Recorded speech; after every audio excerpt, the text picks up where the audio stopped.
মায়াবিনী ৰাতেৰ বুকুত দেখা পালো তোমাৰ ছবি, ধৰা দিলা গোপনে আহি হিয়াৰ কোণত। দেখিছেনে ৰাইজ, গুৱাহাটীৰ চাৰিওপিনে দোকান পোহৰ সকলো বন্ধ। ইয়াত কোনো বন্ধ উল্লেখ কৰা নাই, কিন্তু ৰাইজে নিজৰ বন্ধ নিজেই লৈছে।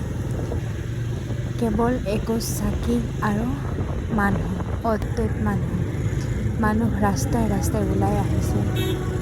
সেই এখন ফটো ডাঙৰকৈ থৈ চিঞৰি চিঞৰি কৈ আছে, জয় জুবিন দা। কোনোৱে কৈছে, জুবিন দা ক'ত আছা তুমি? কোনোবাই ৰাস্তাতে শুই গৈছে, জুবিন দা আহিব বুলি ৰৈ আছে। এয়াই নিয়তি। দেখিছেনে নিয়তি কিমান ভয়ংকৰ হ'ব পাৰে, কপালত কিমান ভয়ংকৰ দিন লিখা থাকিব পাৰে, কাৰ মৃত্যু কেতিয়া নামে কোনেও নাজানে। গতিকে হাঁহি ধেমালিৰে থকা দিনকেইটা পাৰ কৰিব পাৰিলেই হ'ল। জুবিন দাক বিচাৰি বিচাৰি শেষত পালোঁ খাৰঘুলি পাহাৰত অৱস্থিত জুবিন দাৰ খাৰঘুলিৰ ঘৰখন।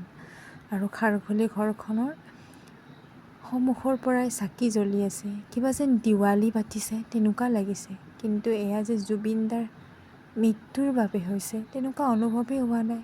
লাগিছে চাৰিওফালে জুবিন দাৰ গান, জুবিন দাৰ ফাংচন পাতিছে। সেয়া জুবিন দাৰ আধা বন্ধা ঘৰখন তেনেকেই ৰৈ গ'ল। জুবিন দা তুমি কিয় গুচি গ'লা? আকৌ আহিবা, এটি পুনৰ জন্ম লম।